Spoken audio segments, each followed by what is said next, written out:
I'd like to call the regular Town Commission meeting of August 13th, 2024 to order. I think we may have a problem with the microphone, so if we're not speaking loud enough, please raise your hand or yell at us, and we'll try to speak louder. Everybody rise for the Pledge of Allegiance. I pledge allegiance to the flag of the United States of America and to the republic for which it stands, one nation, under God, indivisible, with liberty and justice for all.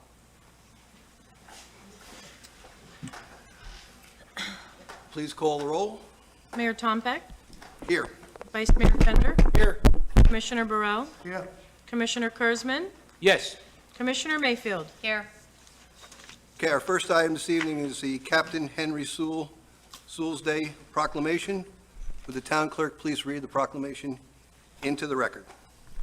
Whereas Captain Henry Edmund Sewall came from a family of seafarers and sailed around the world several times on the Benjamin Sewell. In 1889, Captain Sewall arrived on the peninsula to claim the Sewell's family portion of the Hanson Grant and established the town's first post office on May 12, 1891, serving as postmaster until 1915. Whereas in 1892, Captain Sewell was among the local leaders involved in opening the St. Lucie Inlet and continued his efforts in getting the U.S. government to improve the depth of the access point for trades. And whereas Captain Sewell served as a Dade County Commissioner in 1893, representing Sewell's Point, and was a state representative in the Florida legislature from 1894 to 1895. Whereas without the significant contributions of Captain Henry Sewell, the town of Sewell's Point may not have existed and become the flourishing, exclusive enclave it is today. Now therefore, I, John Tompeck, Mayor of the town of Sewell's Point, do hereby proclaim August 22nd, 2024 as Captain Henry Sewell's Day in Sewell's Point in honor of all his accomplishments. And we have Karen Neff here. I'll present this to you.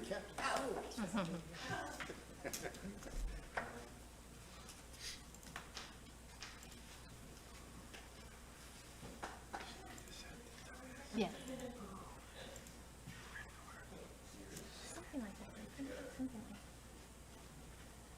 Have you stand over here?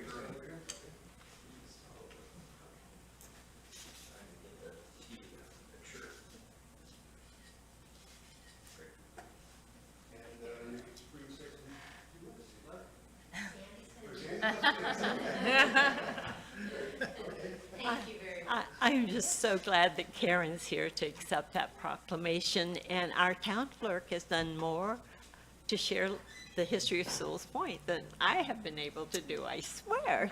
And it's so wonderful, and next year will be 100 years that since his death, and it's also the 100-year anniversary of our county, so it's a big deal.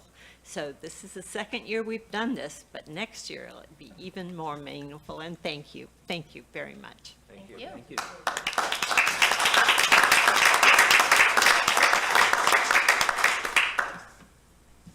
Do we have any public comment sheets? No, sir. Slips? Okay. Are there any additions, deletions, or changes to the agenda? If not, a motion to approve the agenda. So move. Second. Please call the roll. Vice Mayor Fender, Aye. Commissioner Burrell, Yes. Commissioner Kurzman, Yes. Commissioner Mayfield, Yes. Mayor Tompeck. Yes. Okay, that brings us to the consent agenda. Is there a motion for approval, or does anybody want to pull any of the items for discussion? I'll make a motion to approve it. I'll second. Please call the roll. Commissioner Burrell, Yes. Commissioner Kurzman, Yes. Commissioner Mayfield, Yes. Mayor Tompeck, Yes. Vice Mayor Fender. Yes. Okay, that brings us down to first reading of ordinance, number 465, accessory structure appearance requirements. Good evening, Glenn. Good evening. How are you? Would you please read the ordinance title into the record? Gladly. Ordinance number 465 is an ordinance of the Town Commission of the Town of Sewell, Point, Florida, amending Chapter 82 zoning, Article 4, District Regulations, Division 2, Residential District, Subdivision 4, Dimensional and Supplementary Regulations by adding a new section, 82-279, accessory structure requirements, and for other purposes, providing for severability, the repeal of all conflicting ordinances, codification, and an effective date.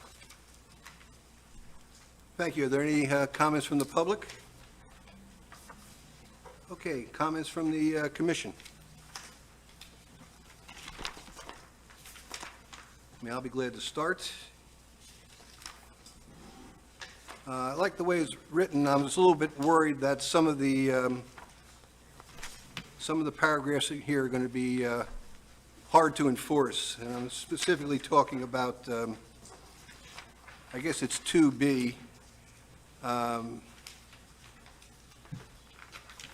I'm just wondering, and I don't see, is Jack here? No, oh, Jack's here.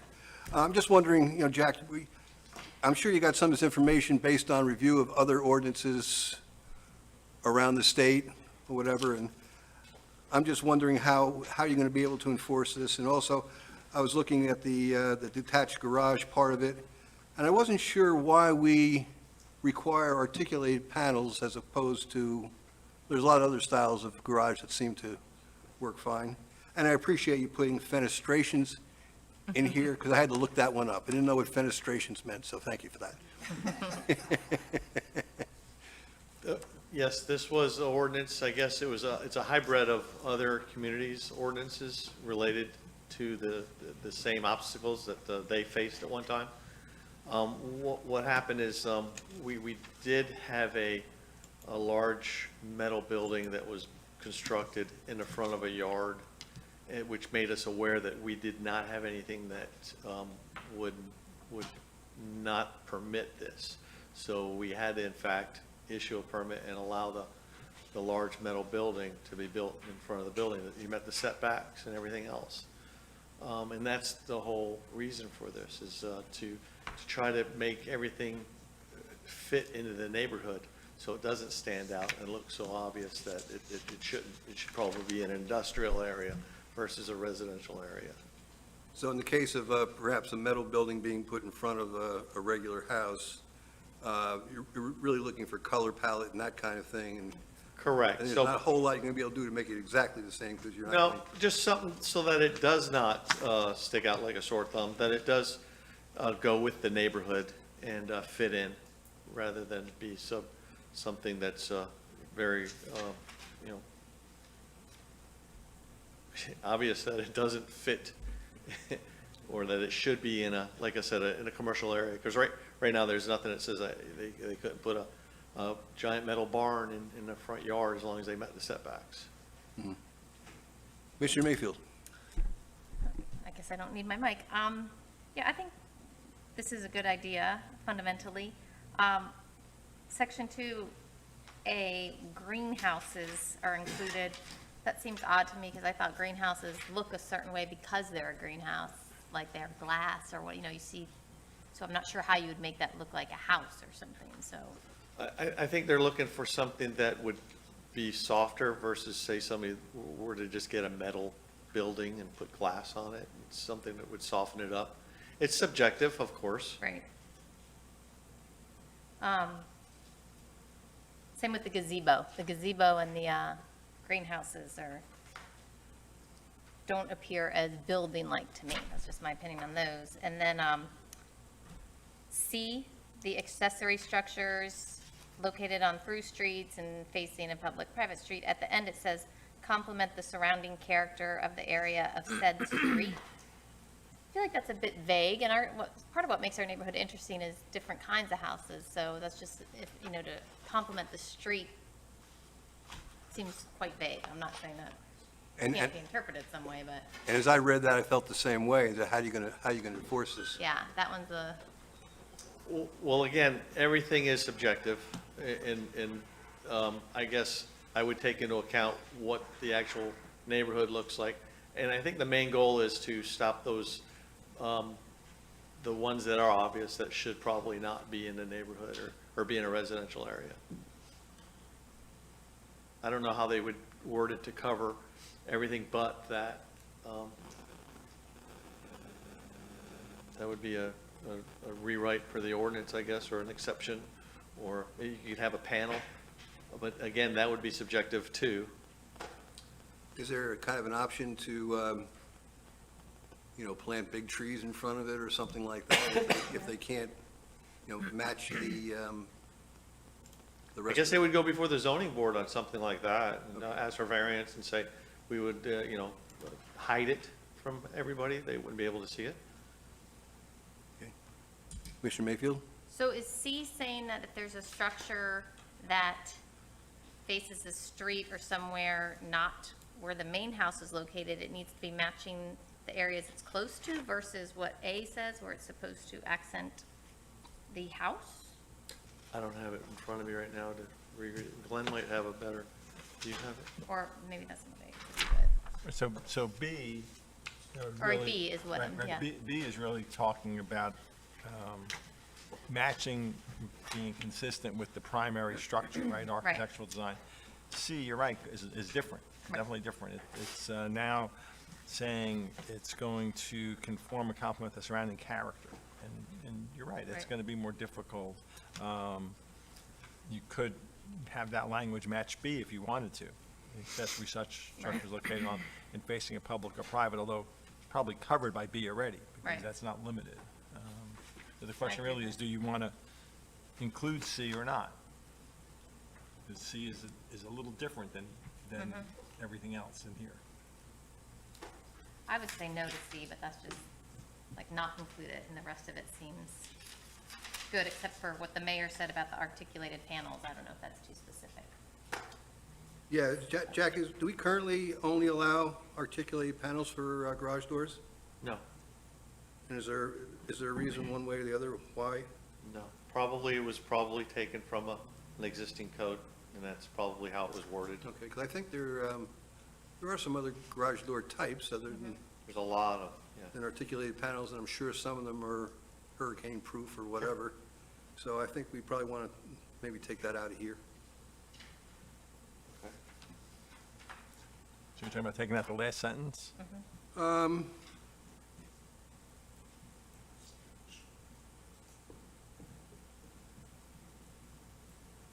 Yeah, the last sentence, yeah. That just says it shall consist of articulated panels, and there's not necessarily a reason to have to be articulated panels.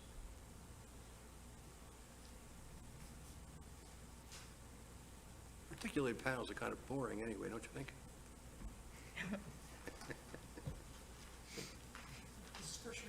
Yes, sir. Okay, are there any other comments from the commission? Vice Mayor Fender. I'll make a motion to accept the ordinance as written with the exclusion of the last sentence of item D. What about item C? Do you want to include that or not? I think we I should don't. take it out, but that's my opinion. I'm only one of, You could modify my, I'm not passionate about that either way, so, I mean, if you are, you can make the motion. I'm not passionate about it, but that's how I want to do it. I'm fine with things complementing the surrounding character of the area, as subjective as that may be, but that's just me. I'll second Vice Mayor Fender. Okay, any additional questions, comments? Okay, so just the last sentence in B out? Right, Is that the, yes. And I'm happy, if you feel strong enough to make a new, thank you, sir. If you may feel strong enough to change the motion, I'll happy to pull mine off and let you make yours. Like I said, I'm not passionate about it, but there's a motion on the floor in a second. Well, I don't have a problem with taking C out either, because, once again, I think this is an item that's going to be very difficult to enforce. Or you could take it out in the second reading and let them come back with better wording. Okay, that's fine. So my motion stands. All right. but with better wording for, Well, you're going to come back for a second reading, and in that time, Glenn is going to tighten up number C for you, I think. Okay. All right, so the motion is to approve the ordinance with the exception of the, taking out the last sentence in item D, and requesting that Jack and Glenn work on better wording for C. Correct? Okay? Please call the roll. Commissioner Kurzman? Yes. Commissioner Mayfield? Yes. Mayor Tompeck? Yes. Vice Mayor Fender? Yes. Commissioner Burrell? Yes. Okay, that brings us to first reading of ordinance 466, regulating use of synthetic turf. The town attorney, please read the ordinance title into the record. Ordinance number 466 is an ordinance of the Town Commission of the Town of Sewell Point, Florida, amending Chapter 82 zoning, Article 1 generally, Section 82-1 definitions, to add a definition for synthetic turf, and amending Chapter 82 zoning, Article 5 supplementary regulations by adding a new Division 7, synthetic turf, and for other purposes, providing for severability, the repeal of all conflicting ordinances, codification, and an effective date. Okay, is there any comments from the public on ordinance number 466? Any comments from the commission? Commissioner Mayfield? I just have a question on section 82484A.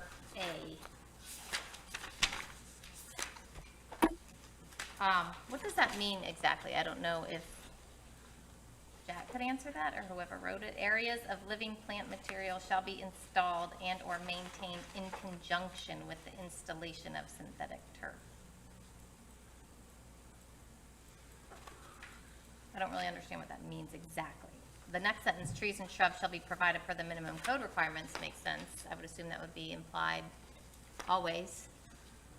The way I read it is that the surrounding area of vegetation that is existent shall still be maintained and not ignored, because you don't really have to maintain much of the synthetic. Isn't that already like just kind of implied in all our other codes? Yeah. Okay. I don't think we need that, but that's just my, Jack, do they have product sheets on synthetic turf like they do roofing systems and roofing material, that kind of thing? And does, for instance, does Dade County approve? Well, they don't have Dade County approved, but they do have a UL and things like that. They do have testing. They do have a permeability or non-permeability. They have a rating. They have a fire spread rating. They have a fading rating. So it's just not there's not just one manufacturer of it. And there's all different grades of it. And that's what we have to look at. We want to make sure that if you do plant it or place it on your property, that we're not going to have runoff from the rain, and we're not going to have fading. Some of these green things tend to turn blue for whatever reason. I guess that's the dye in those. So we want to make sure that they maintain the greenness of them and they really look realistic and whatnot. That's why we want some type of a ordinance on this, because right now there's nothing that says they just can't put it there. And I assume that if somebody wants to put this in and they want to get a permit, they're going to need to provide you the product data sheet? They have to, correct. That's part of the requirement. Commissioner Brill?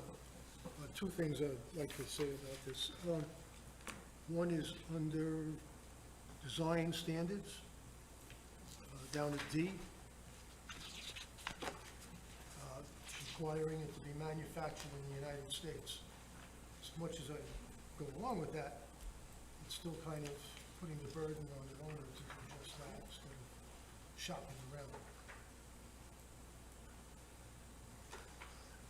fair.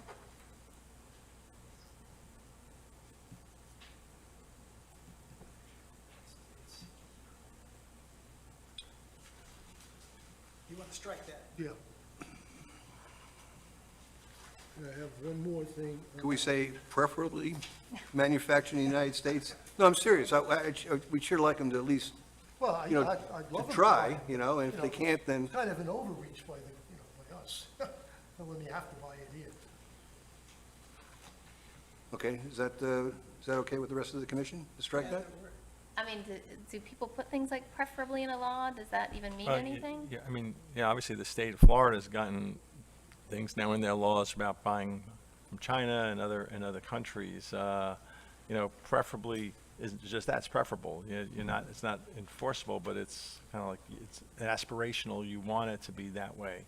If you want to expand it, from the United States to make it a little easier for folks, you could say maybe North America. You know, or obviously you pick the geography. If you want to make it mandatory or if you want to make it preferable. I'd like to say it can only be made at Glenn's warehouse, but I don't think I would even go for that. Preferably permitted by Glenn. Well, what would you like to do? You want to strike it completely? You want to put in preferably, or, Well, if we can do, okay, if we could put in preferably, that's all. I'm fine with preferably. okay? And you said you had a second one? Yeah, and the other one is, must be installed by a licensed contractor in a manner prescribed by the manufacturer. You know, that's, you don't need to have a licensed contractor lay a carpet, so, you know. And you don't need a license in Florida to put down a carpet. You know. What line item is that? That is It's under installation, Page 4. A. page 21, item A.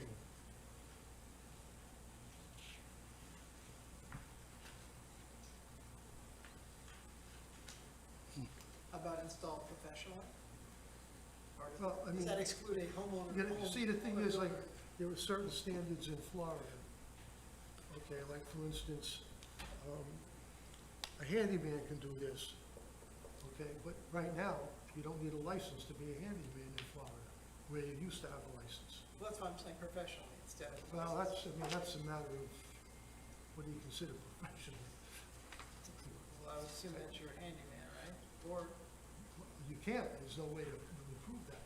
You don't need a license anymore. Not even in Martin County, they overruled everything. okay, well, I thought you were complaining about the fact that a licensed contractor was being tasked to do this. Well, what we're saying is you have to have a licensed contractor. And you're calling that into question. Yeah, but according to Florida rules, you don't have to have a licensed contractor. Guy can lay carpet, doesn't have to have a license. So again, are you wanting to strike the whole line, or you want to change the word to professionally installed? Just where it says, just A, That's what, yeah, that whole line. Yeah, I mean, Or actually installed in a manner prescribed by the manufacturer. oh, Leave that in. okay, got it.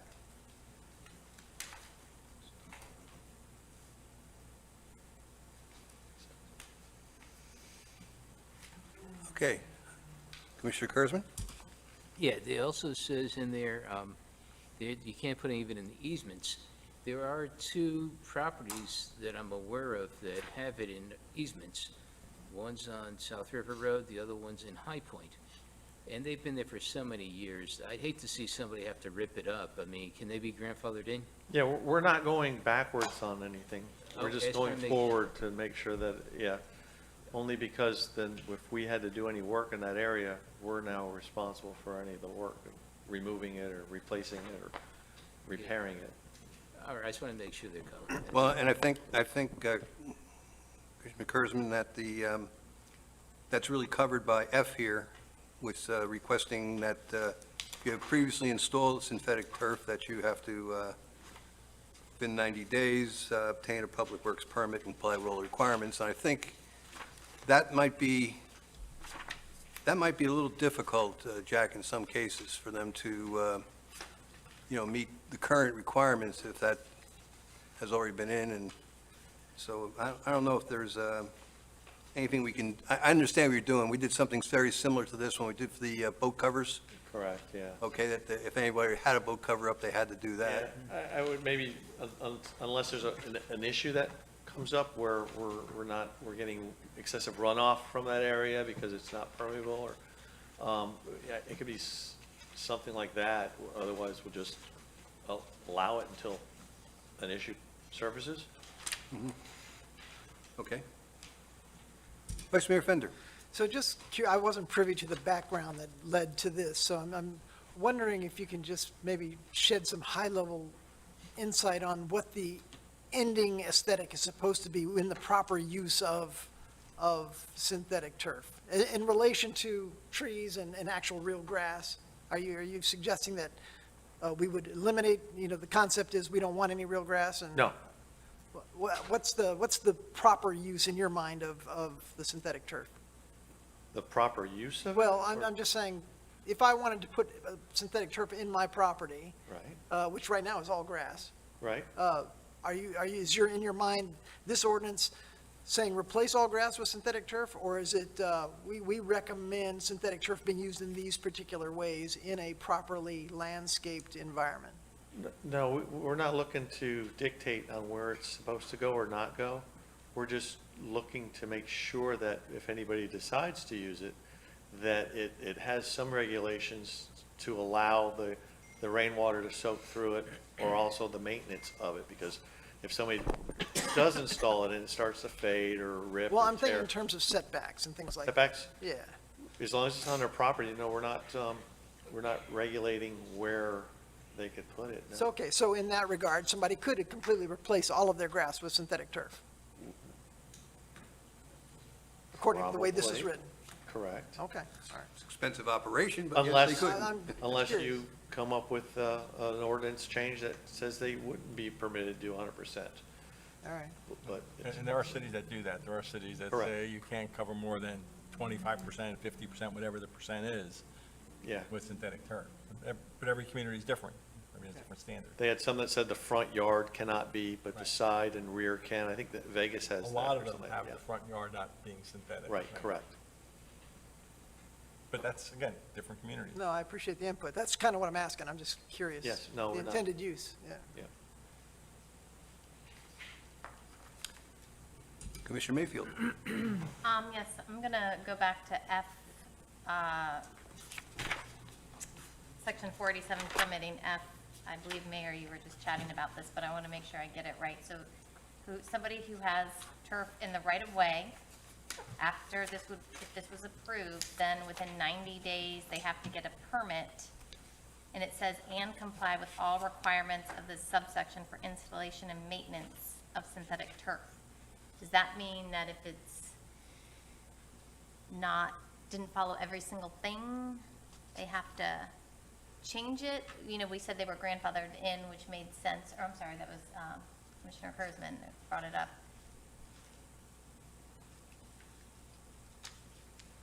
What does that mean they have, say their synthetic turf was looking blue? Do they have to now make it not look blue? I mean, that's what I'm at, are they gonna have to change what they have if this got? I think what the intention was is if they did fall in violation, now that I'm reading it differently, but the intention, I think, was if their grass was to turn blue or something, that they would be held to this ordinance. Okay. And instead of them saying, no, I'm grandfathered in, I can have blue turf, because Right. it was installed before. So, but now if you read it like it's written again, that would mean I'd go back to all these that are already installed and let them know that they have to conform to the ordinance. So But- they could still keep it even though other parts of the ordinance, I thought, said you couldn't have turf in the right of way? Well, that'd be your call. Technically, if I may, technically, right now, you can't put anything into the town's right-of-way without the permission of the manager. And I don't know what section of the code it is, but, we have liberally, translated that to obviously accept what's been happening. But, when we come through and say we're, replacing a water line or doing some type of work in the right-of-way, we're not necessarily responsible for items that they didn't seek permission to put in. Again, we're very liberal when we come to that interpretation when we do things, but I think, some of these yards could have $60,000 worth of synthetic turf in our right-of-way. And I don't think we want to go out and spend $60,000 for everybody that has it. So I think in those cases where it's a pre-existing situation and they're in our right-of-way, then they do have an opportunity where they can move the turf. A lot of it is rolled goods that they put out, and they can roll it back out of our right-of-way while we do the work, but it'd be their responsibility to do that, and their responsibility to put it back. I don't think the town should accept that responsibility. So maybe the clearance thing is, them applying for the permit, for a pre-existing installation, and, we advise them that, we're going to grant you this permit, but any pre-existing work that's done in our right-of-way, you have to accept the responsibility for removing it and replacing it. Would be, to me, the best way of dealing with that. Yeah, I'm okay with that. That's the thing I was most worried about. I don't want to be replacing anybody's synthetic turf that's in our right-of-way. What we normally do is, right, just cover it up and throw some sod down, right? Right. Okay. Any other comments from the commission? I wanted to thank Glenn for, on section 82-481, on B, using double negatives in the sentence. Did you guys have a special class you went to as lawyers to put double negatives in? I just need to fix that. Where They is that again? they can bill more when that Yeah, happens. another word. 82-481. I would have just said synthetic turf shall be included in the calculation of permeable area or something, but Yeah. you put it not in impermeable, and I understand that you had a special course for that, and you had to do that. Instead of shall be included in permeable. Yeah, say synthetic turf, you could say synthetic. Okay, shall be included in the calculation of permeable. Anybody like to make a motion? No.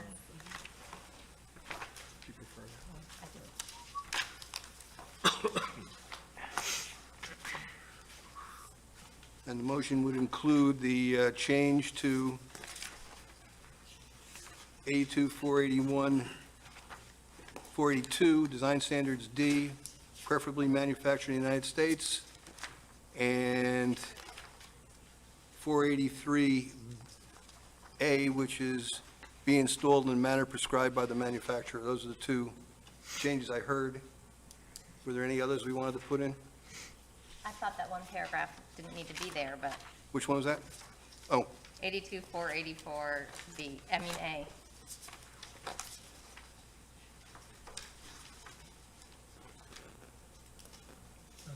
That material one? so you'd like to remove that I mean, if you guys, 82? I don't have a problem removing it. I don't think it I don't think it does anything. says a whole lot. What is it, 82? Yeah. It's on the top of page 22.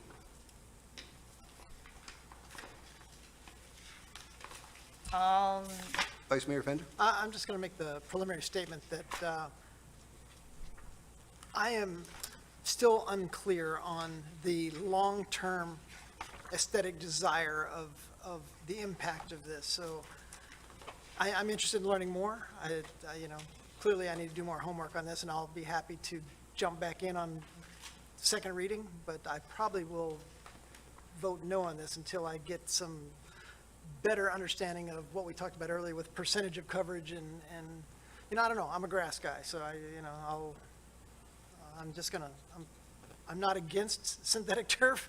I just think that the character of the town, I grew up in, or I went to college in Arizona where we painted all our rocks green, and so I don't know. I'm Do we sort of in want- favor of real grass. Do we want to ask Jack to go back and maybe take a look at some others and see, in Maybe some- terms of percentages? I mean, sure. I thought we were doing this because right now there's no real regulations on the synthetic turf, so anybody can do whatever they want. So if you're worried about, So I feel like since we- this would provide I think more. it's a very valid statement, and since we are doing it for that purpose, which implies that we want to make some regulations where we are setting a standard or the word you hate, the spirit of the ordinance, I would like to know what that is. I don't really understand yet, and I'll get there, probably. Whether it's going to be only backyards, whether it's going to be little accented strips, whether it's going to be, we would like people to 100% cover their lawns in synthetic turf. I don't know, sitting here right now, I don't know what our goal is for synthetic turf, if we have one, right? Maybe it's laissez-faire, people can do whatever they want, so, but I'd like to understand that before I vote yes on this. Well, we can certainly ask staff to make a recommendation on that. And maybe it's with visuals, you know, maybe it's awesome. And do you want us to come back with first reading again now with that? Because, you know, Yeah, probably so. okay. Let's do that. And you've got the other two, And maybe I'm to not help- trying to crater this. no, that's okay. If it's somebody's baby, you know. No, it's a new subject, and we really haven't, this is the first time we had a chance to talk about it, so I don't have a problem coming back for first reading again. Maybe ask for Jack and I to help give us a little guidance.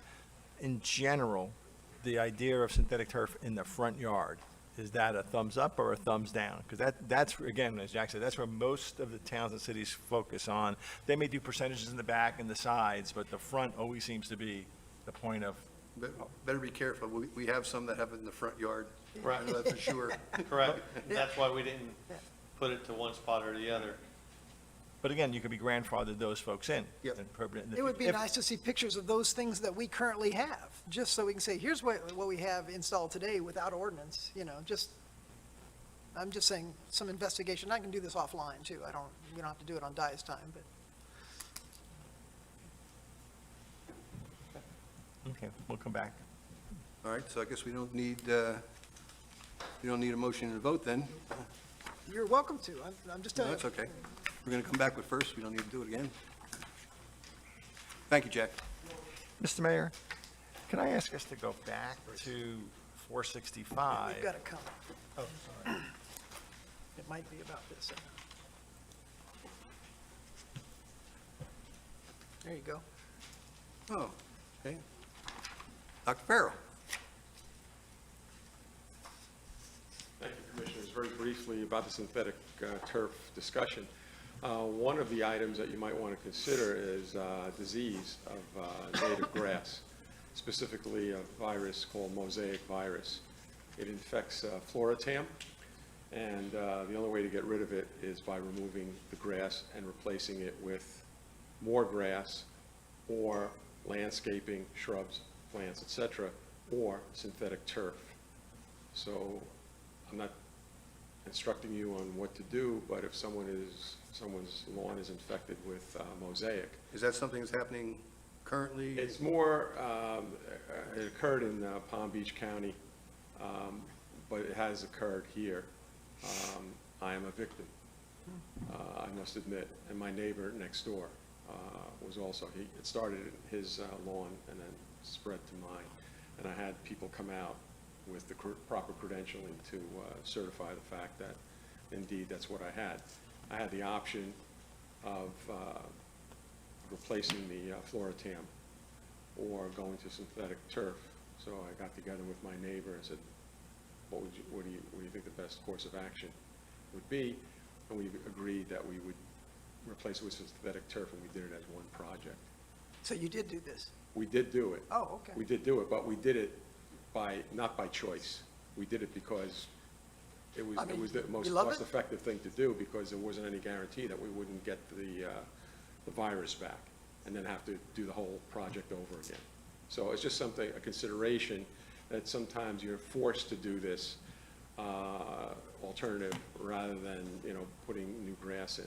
So- Are you happy about it? You like it? Yeah, I'm happy about it. I would prefer to have my grass back, quite honestly, but really had no choice. The location and so forth, and the fact that my neighbor was gonna felt pretty strong about doing it, and I really couldn't object to it.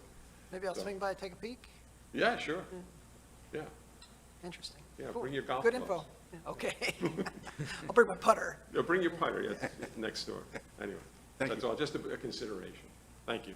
Appreciate that. Thanks.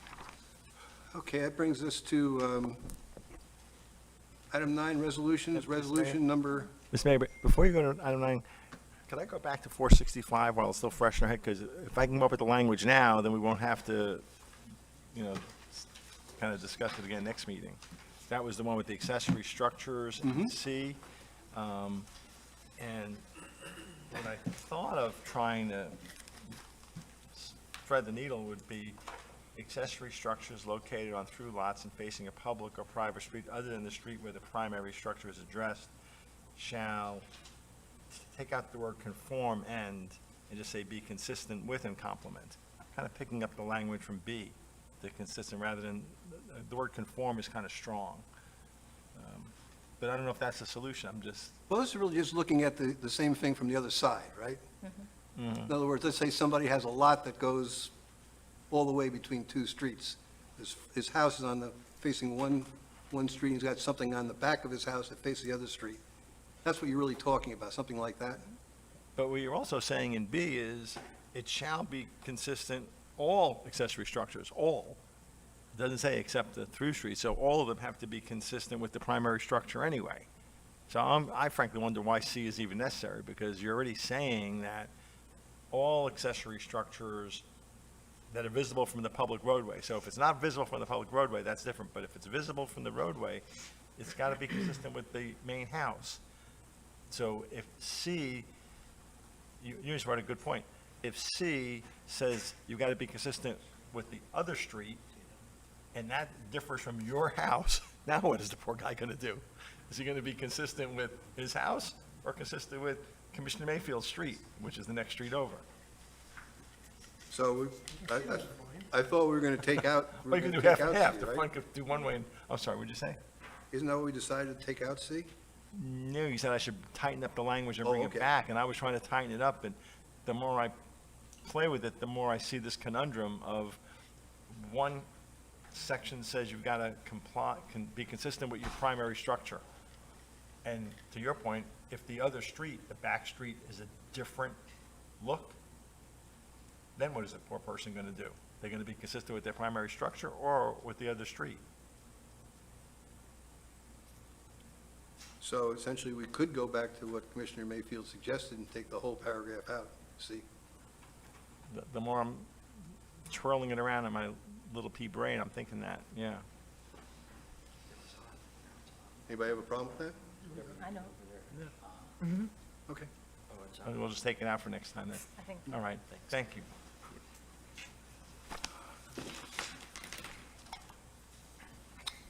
Okay, that brings us to resolution number 974, request for a moratorium on accessory structure permits. The town clerk, please read the resolution title into the record. A resolution of the Town Commission of the Town of Sewell Point, Florida, declaring zoning in progress to allow for the amendment of land development regulations concerning accessory structures, providing for a 60-day temporary moratorium on accepting and processing new applications for building permits for accessory structures and providing an effective date. Are there any public comments on this resolution? Any comments from the commissioners? This is something that we've done in the past while we were in the process of approving a resolution, just to hold up any permits on it, so it's not unusual. Vice Mayor Frender? I'll make the motion to put a 60-day moratorium on accessory structures until we resolve the previous resolution. So I'll make a motion to approve or resolution 974. I'll second. Any additional comments from the commission? Please call the roll. Mayor Tompak, Yes. Vice Mayor Fender, Yes. Commissioner Burrell, Yes, Commissioner Kurzman, Yes. Commissioner Mayfield. Okay, next item is 11, new business, ratification of DEP water quality grants. Mr. Daniels. Yes, Mayor Commission, as I mentioned at the last meeting, we had the grants come due, had our new grant writer work on it. There were some changes that DEP had made in stretching out the period of time, and basically what we did, we had applied in time for the original date, and I had mentioned to you all that my intent was to bring forward the applications and the copies of the applications and everything for you and the public to see, so that it was transparent. And so my memo just basically outlines the 4 projects that the grants are for. The total amount altogether is $14 million that we're asking for. There were some corrections that need to be made, so it took a little bit longer, but, we were still in on time and even had the corrected version in on time for the state. So what I'm asking is just kind of, we've done this way before, is just to ratify the action that I took in applying for it.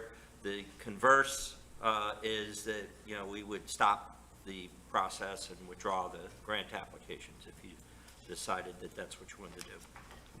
Okay, we have a public comment. Frank Titigus?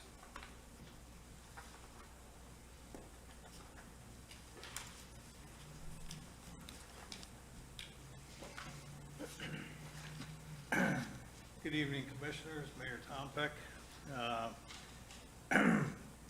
On the March 12th, I stood before you and asked that you slow down the grant process.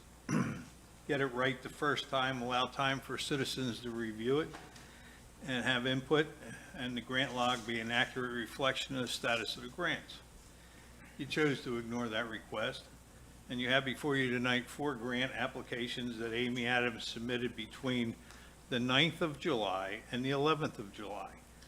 Mr. Daniels is recommending that you vote to approve them despite some glaring errors. Let's focus on a few of the errors on the 11th of July grant, septic to sewer water quality application. And I could go over all of the grants, except that I don't have enough time to do that in 3 minutes. So question 1, is the proposed grant project for the completion of the entire BMAP project listed above or a phased portion of it? Town response was the entire project. Fact check, of the 366 parcels in this project, only 117 or 31% are in the BMAP. Question 2, please provide a description of how and above the benefits were calculated, including the name of the model or tool used if applicable. For septic to sewer projects, use the OSTDS calculations for BMAP's tool found here. Town response, attached to BMAP section 3.23 OTDS, which calculates the reduction in nitrogen. Fact check, FDEP confirms that we have not received their calculations. Fact check, the town claimed that the connecting 366 homes would eliminate 10,615 pounds of total nitrogen annually. This is 29 pounds per home. A July 18, 2016 Martin County Watershed to Reef Septic Sewer Study from Dr. Brian LaPointe at Harbor Branch quotes FSU scientists Dr. M. Yee and H. Sun. Their calculations show that the average septic system emits about 6.24 pounds of nitrogen a year, not 29. Local funds or match commitment. Town response, $5 million. Fact check. Mr. Daniels told me that their match would come from the funds not used in the $8.4 million septic sewer grant from FDP. Fact check. FDEP stated, we revert the remaining money back to our funding source, so you can't use that money as a match. The grantee is not allowed to use the funds for an unapproved grant, quote unquote, from Mr. Mitch Daniels. Question number 4, is there a public outreach component to the project? Please describe, including messages and target audience. Town response, according to the survey of mailings, the majority of town residents plan to connect within the first 3 years. And obviously, that's not the case. Let me wrap it up. Question 5, and I'm truncating this. Is the project select to make sewage connections available property served by the on-site sewage treatment and disposal plants? Please verify that you agree you'll provide notification of the availability of sewer requirements. Connect and proof of such notice will be required. This section is not in the grant application submitted to FDBFE on the 11th of July. The language was modified to include public records requests, and a copy of the grant applications were delayed for 3 weeks.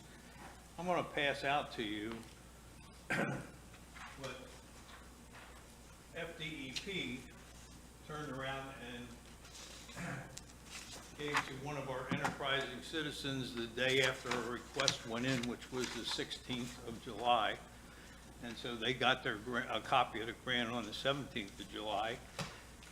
I put in a public records request, and it took 3 weeks to get a response. And so the first page is what you got from the FDEP received, and it has not been modified. The second page is what you received in your packet tonight that has been modified. So, bottom line, when you get down to this, is explain this to me, Lucy, for those of you that are old enough to understand that show. We have a Thank you. copy of your notes. Pardon me? We have a copy of, you didn't finish your fact check, so I'm interested in what we didn't get here. Well, I'll be more than happy to give it to you. Well, I think, obviously you pass that through the town I town did. manager to the rest of us. We'll take a look at it that way rather than you go through it. All right. We have 5 copies, that's fine. Sure. I did not bring enough copies for everybody. I brought one copy. That'd be great. I was hoping I would be able to get through the entire thing. Thank you. There are problems with the grant. Thank you, sir. Commissioner Mayfield. Yes, I like how I'm still pretending to use my microphone.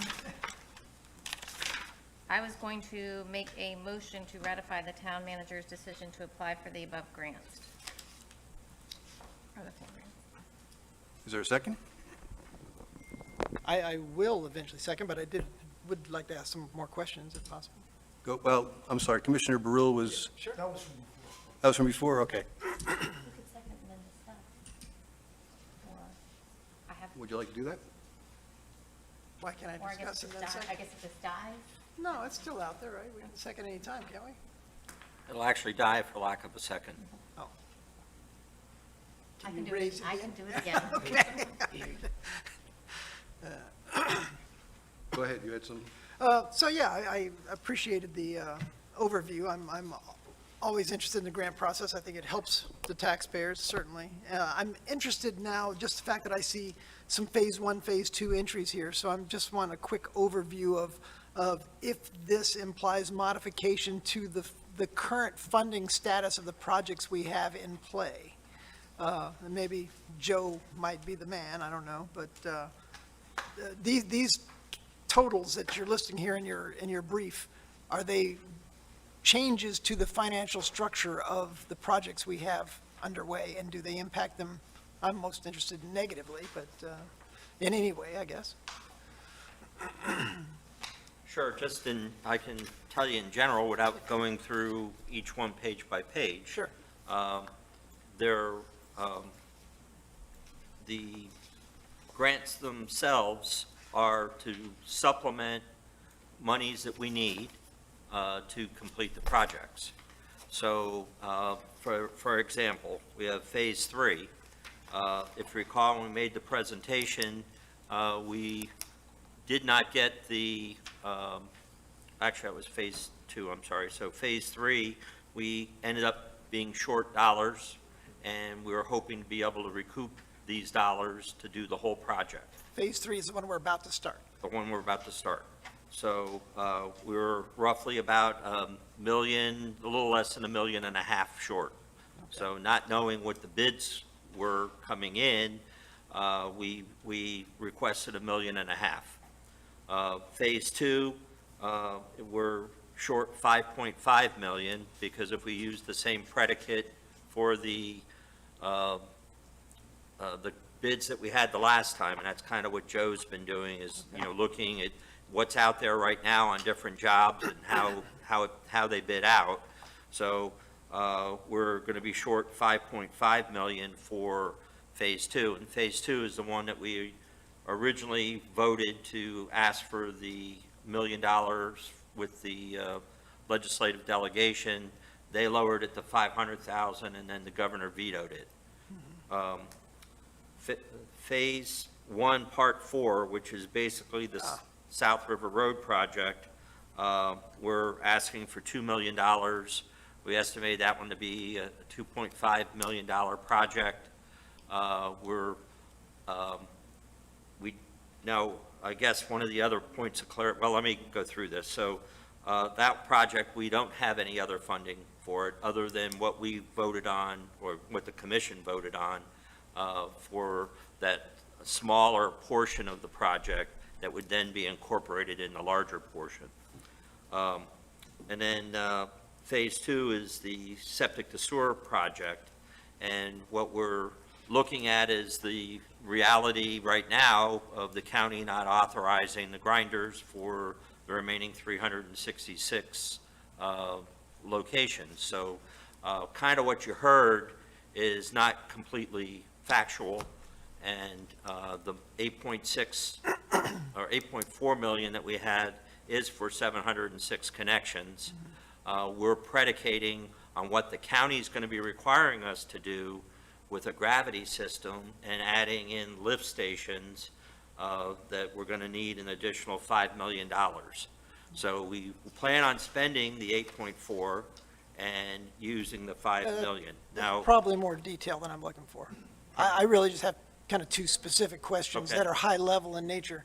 One is the fact that we're 1.5 million short on Phase 3, which we're about to start immediately. And so I'm trying to get a sense of when will we start that project, or if we are in jeopardy of not starting it. That's really my high-level concern. well, we're waiting right now on, the bid process to complete, and I hope to have a report back to you all at the next meeting. Okay. And maybe we can grant that and continue. We feel quite certain there's enough money around there to finish this project, and instead of doing it piecemeal. The project already is split up into 3 sections. 2 of them are DEP funded, and 1 of them is FEMA funded Okay. through the storm. And our focus is to get the area where 78 South Sewell's Point Road is and get that in and get that done so we can do whatever you all decide with the property. It just needs to be clear to, excuse me, to the folks that don't know how the sausage is made in the background, that we can't move forward with the projects if we don't have funding. Right? Correct. And we're not just going to make that up out of the air or make it up in tax dollars. It just, we can't do the project if we can't find the funding. That's correct. And the second part of that two-part question, so I'm still interested in, okay, when do we get to start the current phase? And then the last is the septic to sewer. We have the grants for that. I assume we're still on track for the sub-project in an October-ish timeframe, and then the completion of the sub-sub project by Well, we February? have the first part of it, which is 169 connections. Basically, we're waiting on the county's review of the process. There's a watering station that, needs to be installed. They're waiting on a part for that. And then once that occurs, they'll go ahead and pass out and certify that they'll accept the system, and they'll send out a letter, and people can start connecting that need to connect. Okay. Then But we're fully funded for that. we're fully funded for that. Okay, all right. So, and if, just to remind, the match that we have on that is the connection fee. And, they're aware of that, that's what we've been stressing. Some of the statements that involve matching funding, and we can match funds with state money on a federal project. So, that's what we try to do sometimes, and that's what's been done here, so it minimizes the actual local dollars that we have to put in, which comes from our taxpayers. Which is critical, okay. Which is, lowering that is critical. Yes. Okay, would you like to restate your motion? Yes, I would like to make a motion to ratify the town manager's decision to apply for the 4 grants totaling $14 million. Give a second. I will second. Any additional discussion? Please call the roll. I just gotta find my Oh. button. Can't find your button? Okay, go ahead. My question is, we're short on so many of these projects that we continue and then we just stop. I mean, and we're spending all of this money. I want to know how we're gonna make up what we're short. What are we short? Well, we just got the thing saying that Phase 3, we're short $1.5 million. On Phase 2, $5.5 million. Well, I understand this to be, maybe I'm reading wrong, that there's a grant in place for the 1.5? Yes. But that's what Yeah. we're short. So let's say we don't get the grant. Well, that'd be a problem. That's right. Yeah. So I'm not happy about any of that we're short.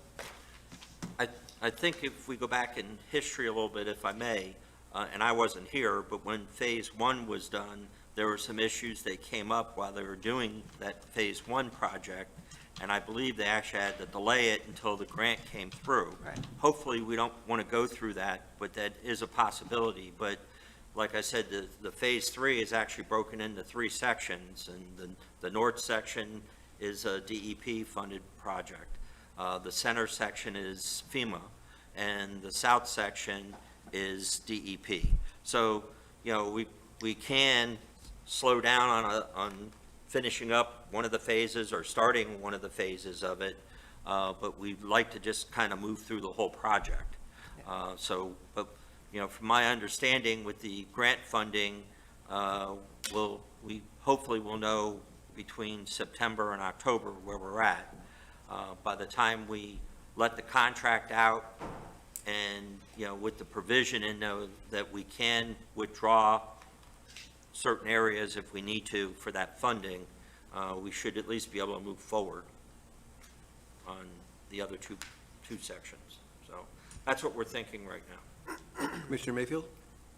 Yeah, I mean, we've said this before, but I just think it always bears repeating. This is how we pay for our road project.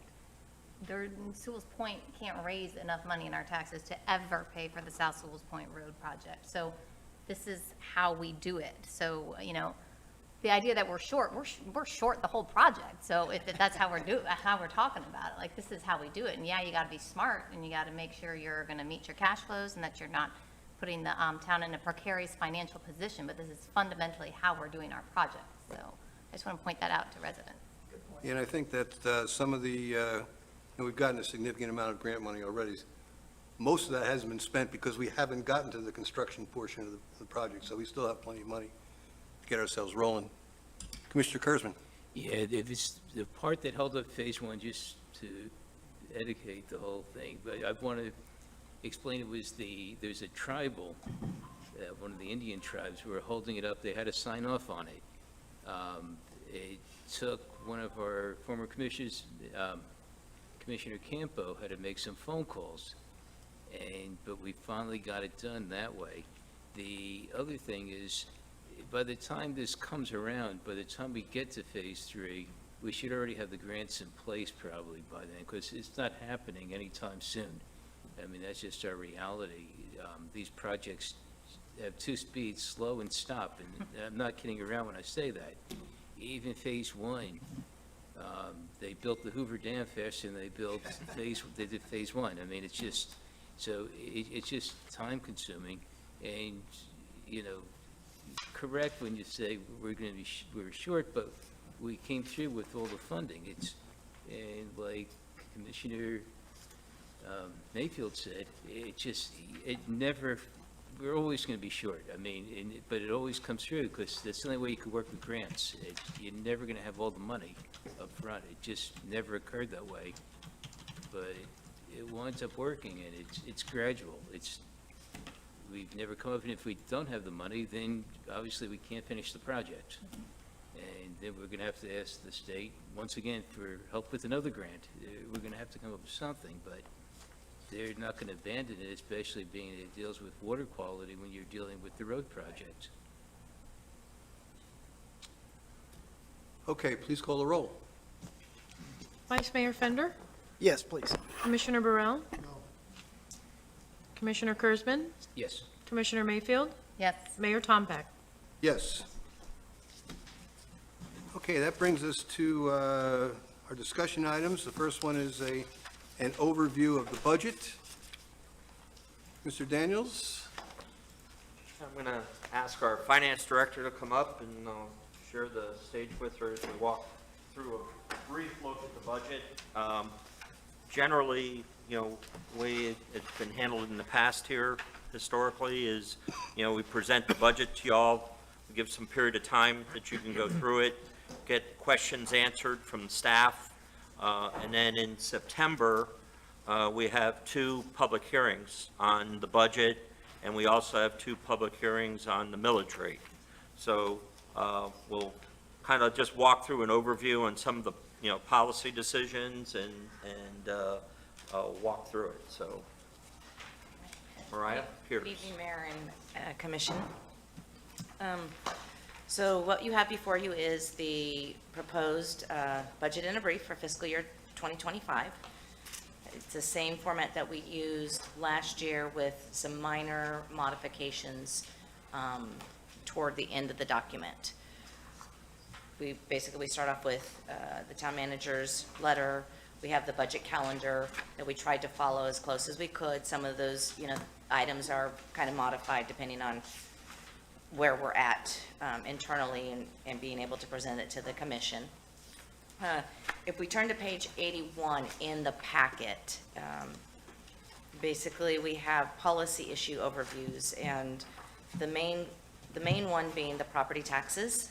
We are proposing the same property tax rate to fund this current year's general fund, along with in that property tax rate is that 0.4 mils that will be transferred to the capital fund. Currently we're proposing to maintain the operating reserve at 500,000, the disaster reserve at 1 million, and the fire rescue reserve at 400,000. We are looking at the other thing that is a large expense or an increase this year is the fire funding. So our contract went up almost $200,000 this year. Next year it will go up 20,000 approximately, and in the next few years it will continue to increase at that rate. But it will, and I do have a chart in here that in 2029, I believe, is when it's set to expire. Yes, 2029. Page 88. Yep, page 88. So we go from 763 this year in the fiscal year 2025 to 858,000 in 2029. So that will be a continued increase to our budget that we will have to look at funding. We have, the other thing that we have is the employee retention. We've got the recommendation of the 4% increase to wages, maintaining the medical benefits that our employees currently have, and just a few little updates that don't have any budgetary impact. So, and you'll see that further in the budget. On page 82, we talk about our IT upgrade. We spoke about this last year. We did a portion of it where, but now we're gonna, I believe it's gonna happen this year with the server, chief, just buying the town servers. We're still kind of, yeah, so that's up to the county. So, well, we did budget for it in this budget. We've got the capital improvement plan, which was a plan. It was adopted May 28th. And once again, that's a moving target as we get bids in, things change and things. So, but the main things are the South River Road Drainage Project is estimated at 2.5 million. The commission approved 250,000 funded by the 0.4 mils to do a small fix to that overall project for now. And then the next big thing that we're currently working on is the septic to sewer projects. And we've got, town manager just spoke about that grant. We have that. We're about 90% finished with 169, hoping to start the 171 connection area, and then hopefully complete that project by 2026. So if we go to page 83, I do have a typo, so I do apologize about that. The tax base has increased by 10.27%, according to the figures from the county. So just want to put that out there. But in the tax base that we're going to be taxable on, there's a difference. If you were to look at the tax, we have to only budget for 95% of our tax base. So that's what the budget is based on, is the 95% of our taxable revenues. Once again, it talks a little bit about the millage at the 2.87 for the general fund operational expenses, and then the 0.4 mils for the capital fund expenses.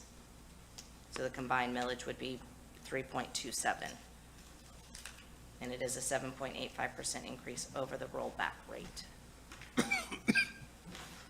And at the bottom, you have the little dollar bill that shows where your taxes go. And so Town of Sewell's point, 40% of a dollar goes to the county. About one, well, 20% comes to the town, so 20 cents. 20 cents goes to the state school board, almost 17 cents goes to the local school board, and then there's just the little chunks of change, Children's Service Council, Florida Inland Navigation, and the South Florida Water Management District. That's a little chunk of that. The next page just has the history of the millage rates for the areas in Martin County. I provided a replacement page of 84 in the column of fiscal year 2021.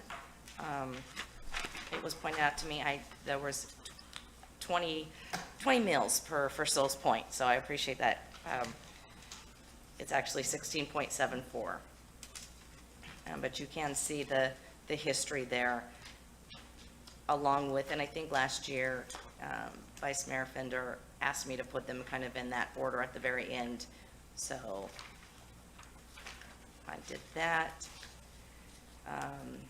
If we go to page 85, then we're talking about the different funds. In fiscal year 2023, we broke out basically into 3 funds. We have the general fund, the building fund, and the capital fund, so that way we could more accurately show where the revenues and expenditures are being utilized.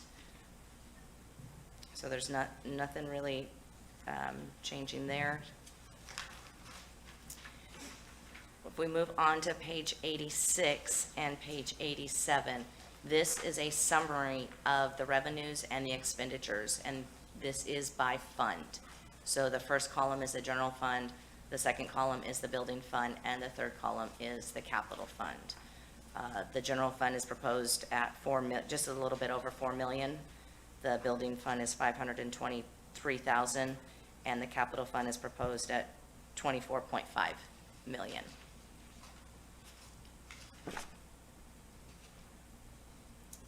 Let's see here. On page 87, you'll see that this is a different look. We did summarize it just by the departments. The detail with this is further on back, and it starts on page 94. So I do want to point out the total executive line says 713,000. That does include the transfer out to the capital fund. So I'm going to prepare, when I prepare the next one to come for the approval, I'll actually have a separate line that will have that transfer out, so it doesn't create a false pretense of the executive budget being so high. So if you take that out, we're at 328,632 approximately for executive budget. Page 88 shows the fire rescue agreement. Once again, I said it's an increase of $197,830 for this fiscal year.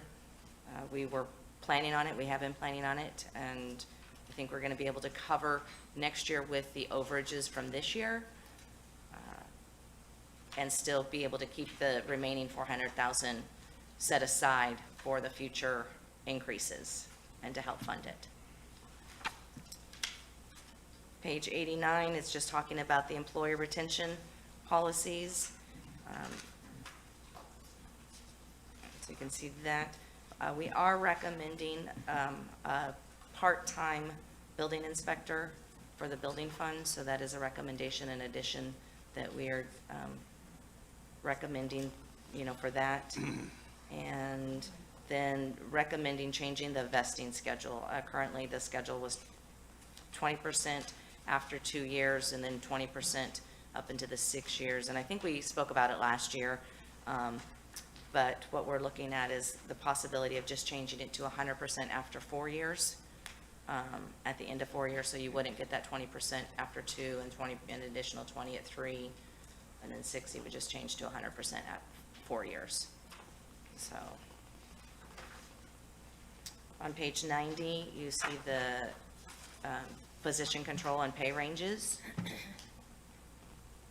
And so you have how the FTEs are broken down by where they're allocated for. So You can see some are in executive, or who's in executive, who's being charged to building, finance, and general government, and then the police department. So we have that. Right, if I may, FTE for the public's knowledge is full-time employee. So, you know, if you had a part-time person, it would be a .5 FTE, so half of a full-time. So current, Sorry. no, you're fine. And so currently we have 17 FTEs, and so it would change to 17.5, and I will add that one, 0.5 there, so. On 91, this speaks about the capital improvement plan, which was already approved. And on page 92, that was what was attached to the resolution. And then on page 93, some of the unfunded items. Basically, we're looking at possibly getting into a process where we can replace a vehicle, kind of on a yearly basis. The police department will be needing, a vehicle. We spoke about this last year, about possibly needing to replace it. So this year, we're proposing to replace one vehicle and then, continue on next year with another one. We do have the IT upgrade as well, putting the computer replacements on a schedule as well. We do have a handful of computers that do need to be replaced. And then we have the capital maintenance. And the recommendation we're making there is to hopefully be able to do a thorough review of the existing infrastructure along with the upcoming new infrastructure and look at what that maintenance is going to run us. On page 94, you will see that's where we start the detailed history, and it starts with the general fund. We have fiscal year 22 activity, fiscal year 23 activity, the amended budget for fiscal year 24, along with the projected balances for 24, and then we have the fiscal year 25 proposed budget. We start with revenues, and we go from revenues, the town's largest revenue being the ad valorem tax, and the second largest revenue being the sales tax, and the third being the franchise, the electric franchise revenues. Those are the three largest. On page 95, I broke these revenues out because this was from the old system prior to the town moving away from just one fund. So these have been moved in future budgets. They are in the building fund and the capital fund. Page 96, we get into the detail of the executive budget, along with, you'll see, so like I said before, at the very bottom of that transfer, it's the very last line, transfer to capital projects. So $385,349 is estimated to be transferred over to the capital fund. So I will be removing that, and actually I'll be placing it on the next page, where we have a little bit more room. So on page 97, we have the finance budget, the legal budget, and then debt service. Debt service, I believe, just so everyone knows, this is going to come due in 2027. But I believe the principal balance will have to be What page are you on? addressed. Sorry. On page 97, at the bottom, and the debt service is for 78 South Sewell's Point Road. So. Page 98, we have governmental services. That's basically all, the overall items in the town that don't specifically partake to or belong to a specific department. So we do have that in there, like the town's insurance. We've got a portion of the landscape in there, and then we also have, we did put in, on the next page, you'll see at the very last thing, town hall equipment, basically, 50,000, so for computers and possible server as well, so. Then on page 99, it continues, and then there's the police department, which continues on to page 100. And after the police department, you will see the fire department, or I shouldn't say fire department, the fire rescue contract there. And so the general fund is presented as balanced, and we're proposing to use 190,000, I believe it's 190,000 from rollover. Let's see here, I have it. 191,000 from this year's savings is proposed to assist in helping, balance in 2025. On page 101, we have the building fund, and we are projecting that budget to be 522,000 or 523,000, rounding up. Once again, this is not guaranteed revenues for the building fees. That is as permits come in. So this is Jack's best guess at the moment, and we'll monitor that as we go through the year, like we've been monitoring this year. So,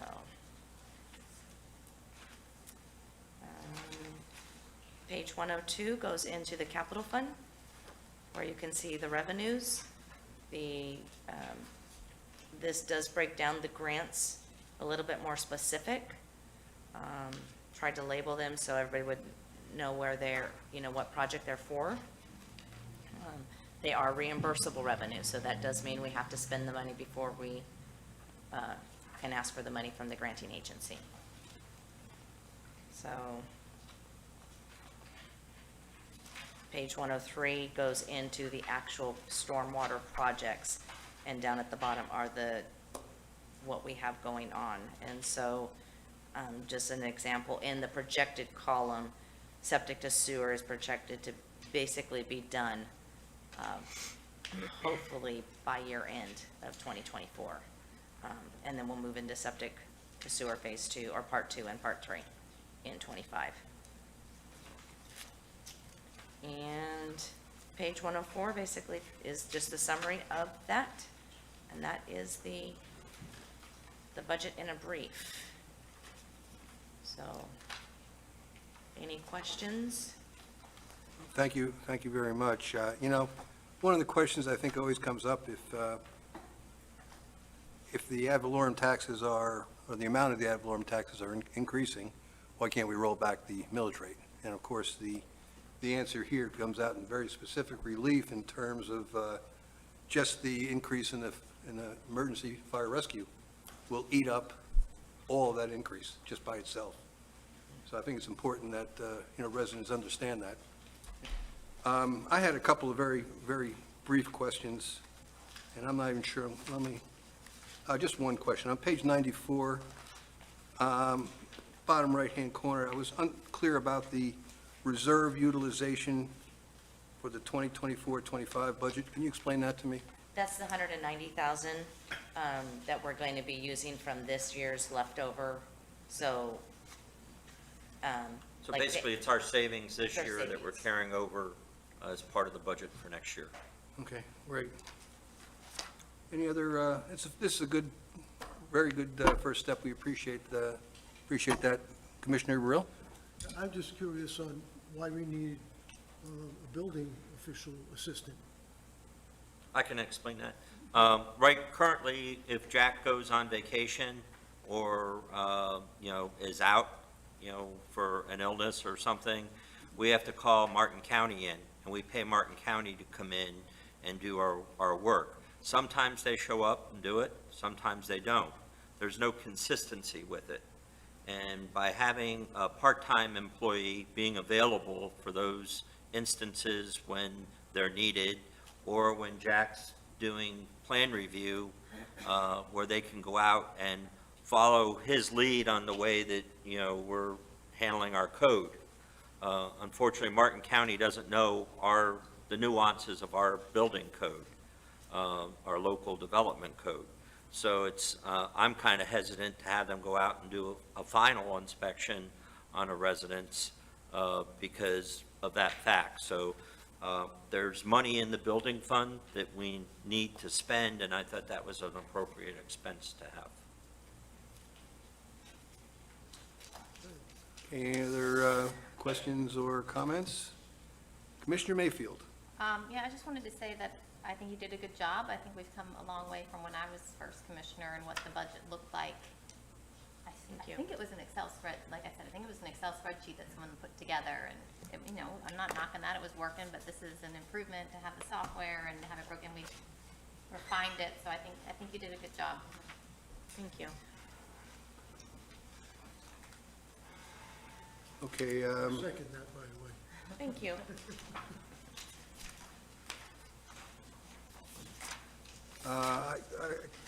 looks like you're looking for a motion, but I don't think we really need one, to be honest with you. Not really. I think we're, you know, as you read through the documents and, you know, and I urge for you to, you know, to take a look at it and make sure we can answer any questions. We can't really adopt this until we have our public hearing setting in September, but this way we can make sure that this document gets out into the public domain. Everybody gets a chance to look at it again, being transparent. And then just a reminder to everyone, in September, our meeting schedule changes. We're going to be meeting on Mondays because of the other budgetary meetings that are being held with the county. So I believe September 9th is our first meeting date. And April, do you remember the second meeting date in September? 23rd. The 23rd. And those are Mondays. So I know for those of you that are always here coming to the meetings, I just want to make sure that you're aware of that. We'll still be meeting at 6 o'clock, but they'll be on Mondays instead of the normal Tuesday arrangement, so. Okay. Thank you very much. Okay, you're welcome, thank you. Good job. All right, that brings us to item B, 78 South Sills Point Road, offer Paulson Realty. Mr. Daniels. Yes, obviously, I didn't take immediate action on this because the price was $1 million. And since we have 2.2 invested in the property, I didn't think it was something that we were going to jump at. But again, this is, I need to be transparent with you all and the residents and make sure that you know that this came in. And I have rejected the offer, but they stand ready if this commission decided that that's what they wanted, they, you know, they would renew the offer. And I thought our original intent here was to wait until some of the SDA work is done That's correct. before we officially put it on the market, and I think that's probably a good idea. Now, in the individual's defense, they were willing to wait until we completed it to do the closing on the property and so forth, but I think it's a yes. The number's Low offer. too low. Yes. Commissioner Kurzman. Yeah, I'm going to drop off, forget about this property. I'm worried about our other property right now, and I think we probably will have to make a change, and I'd like to do this for the next meeting, put it on the agenda for the, to get a new agent at this point. Talking about Heritage. Yes. The property should have been gone by now. It just, you need a realtor that specializes more with developers and builders. And that's something we don't have right now, and we're just letting this property sit when it should have been sold several times over. I think we could do better, and somebody that's a little more aggressive. The lady's very nice that has the listing, but she doesn't have the experience. And I think we need to make that change at this point. I think, I agree that we should put it on the agenda for the next time and have a discussion about it.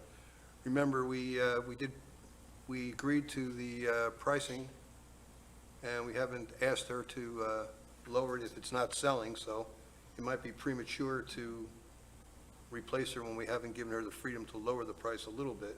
I think the price is very low to begin with. I think it's under market. The only other properties that are for sale are, I think it's $800,000 or $900,000 for a lot that's not even nearly as nice. The street's not as nice. Well, let's plan on at least having a good status on that, and then if the discussion develops that we want to do something different, we can certainly do something different. Yes.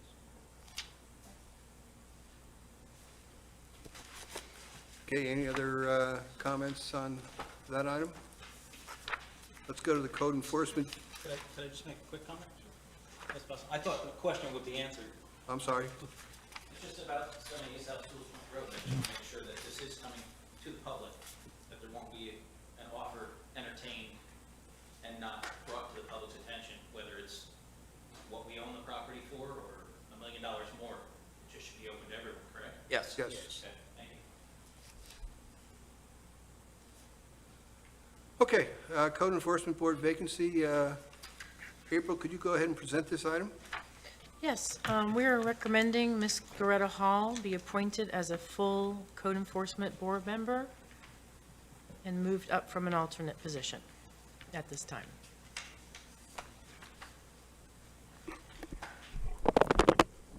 Commissioner Kurzman, I'd like to make that motion. I'll second. any further discussion, questions? Could you just, April, are you able to go through when she's approved, what the final members are, the roster, I should Sure, say? sure. I haven't heard from Mr. Stein yet either. Okay, Please call the roll. Commissioner Mayfield? yes. Mayor Tom Peck? Yes. Vice Mayor Fender? Yes. Commissioner Burrell? Yes. Commissioner Kurzman? Yes. Okay, it brings us to commission and staff closing comments. Mr. Daniels? Yes, I appreciate everybody's diligence with the budget process and understanding. I know right now it's a lot of numbers and stuff, so please don't hesitate either getting a hold of myself or Mariah should you have any questions. The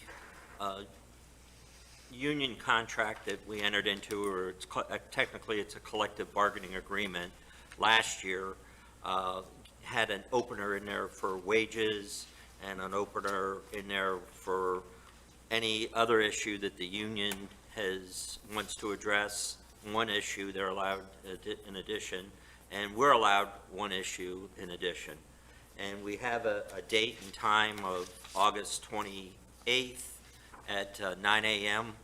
And so we will be meeting down with the union to try to negotiate these openers for the agreement.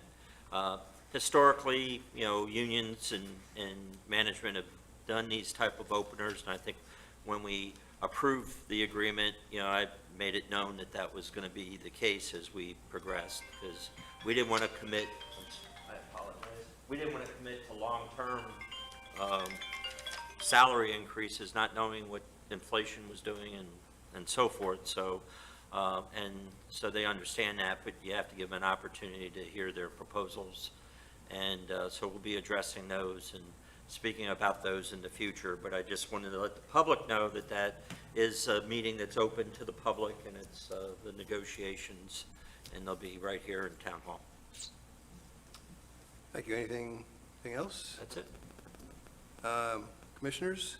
I've got one quick thing before we go to Commissioner Burrell. I wanted to spend a minute talking about the $4 million dedicated budget for capital projects.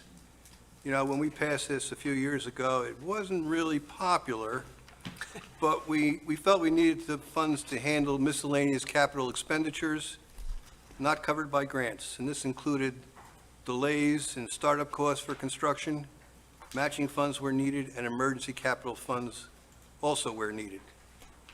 Over the past 3+ years, we've collected about $990,000. We've dispersed $175,000 for Phase 3 design engineering work, of which $131 will be reimbursable. So essentially, over the past 3 years, we've only spent $43,000 out of the $990,000 we've collected. Now, we do have one further commitment. We committed a couple of meetings ago, or maybe in the last meeting, $250,000 for South River Road drainage issues. And that fits in because that is an emergency capital project that we had no grant funding for or any other capital funding for. I think it's really important the residents understand how this fund has been handled, thanks to the commission and staff oversight. No money for this fund has been used for any non-capital expense, and the fund has done exactly what we wanted it to. We still have, even after the $250,000 for the South River Road project. We still have about $700,000 in this fund, and of course, we'll collect additional money on a yearly basis. Just my 2 cents. Commissioner Burrell. Okay. Thanks for your 2 cents. Right now, you have in your hand Section 10.1 and Section 10.3, and it has to do with pets. And it's mainly dealing with dogs that are running at large, dogs that are intimidating, dogs that attack people. We've had some issues, I know we've had some issues here in North Sewell's Point where a dog got out and bit a person and then mauled a dog. Okay, so, and it's actually happened about 3 times in North Sewell's Point. So, and I'm sure it's happened in other places. So I decided to talk to Tina about it, and we discussed this, and she did most of the writing on this. I want to thank her for that. Great job. And it's just adding Section 10.3, Item D. It shall be unlawful for any dog to be menacing or threatening to humans or other animals regardless of whether the dog is leashed at the time of the offense. The owner of the dog shall be responsible party. Multiple victims shall be considered separate violations. And then we have violation in this section shall be a Class C violation, punishable set forth in Chapter 18. Then we have E, it shall be unlawful for any dog to cause unprovoked attack, making physical contact with any person or animal, regardless of whether the dog is leashed at the time of the offense. The owner of the dog shall be responsible party. Multiple victims shall be considered separate violations. Of course, for this one is a Class D, and that again is in Chapter 18. And let's see if you turn the page over. You have the section, the schedule of fines.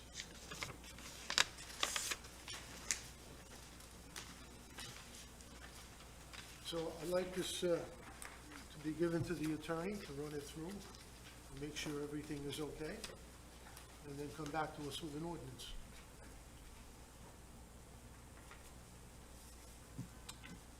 Okay. It's really for the safety of people, that, even for dog owners. I mean, a lot of dog owners I've spoken to will say, yeah, I agree with that. Dogs shouldn't be running around and biting. You know, friendly pets are different, be treated different. Anybody have an objection to requesting the attorney to put this into ordinance language and bring it back to us? No, I have a question. Go ahead.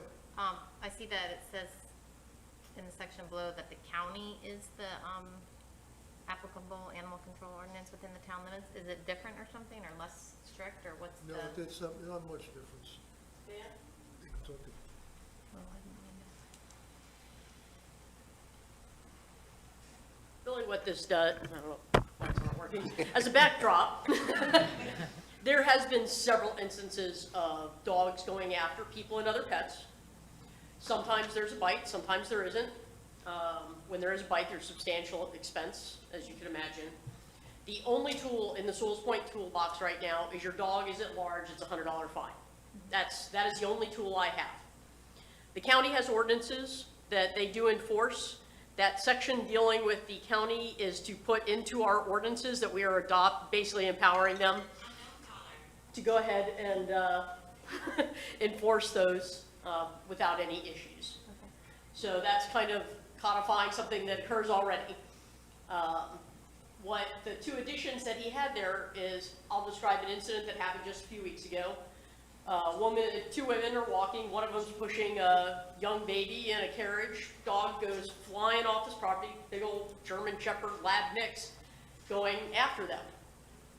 Fortunately, one of the people, somewhat of a dog person, was able to get the dog away from them. There wasn't a bite, but number one, that can be absolutely terrifying for somebody. So that would be the first section, dealing with a dog that is threatening and menacing, but there is not contact. And that could also happen even if somebody's leashed. You got folks with flexi leads and all this other kind of stuff. So it does provide an enhanced level of punishment, so to speak, for that type of an offense. And then separate from that also is if there is actual contact, regards to whether it breaks the skin with a person or another animal, those penalties are much more severe. And to be honest, we discussed way more severe than that, but unfortunately the legislature kind of caps us at $500 for a civil violation. But these are very real things that do happen. And frequently what happens now is we almost have to call county animal control because we have such a poor ordinance in terms of dealing with these aggressive instances. This isn't, Fifi gets loose, is walking in the street, we send Fifi back to the house, okay, we tell him it really shouldn't happen, probably the next time we see him, we're warning him again, maybe we gave him a big written warning. Eventually, they may evolve into a $100 dog at large ticket. That's not what we're talking about here. These are aggressive animals, regardless of the circumstances. They might not be a mean dog, but you know, you can have an instance where we've had a citizen, dog goes flying out, is running around chasing the other dog, no contact was made, but actually hogtied the poor old man walking the dog, he falls down, breaks a hip.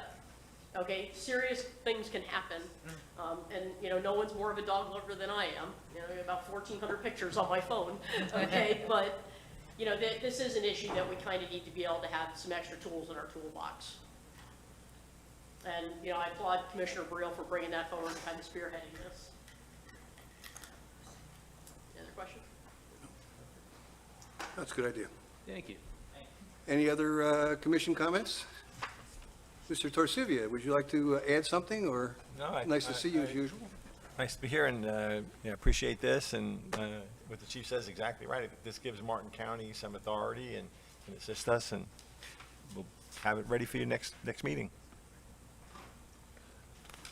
I have one question about the September meetings. Are they both regular meetings plus the trim meeting, or is one of them? Okay, I thought so. Doing it all together.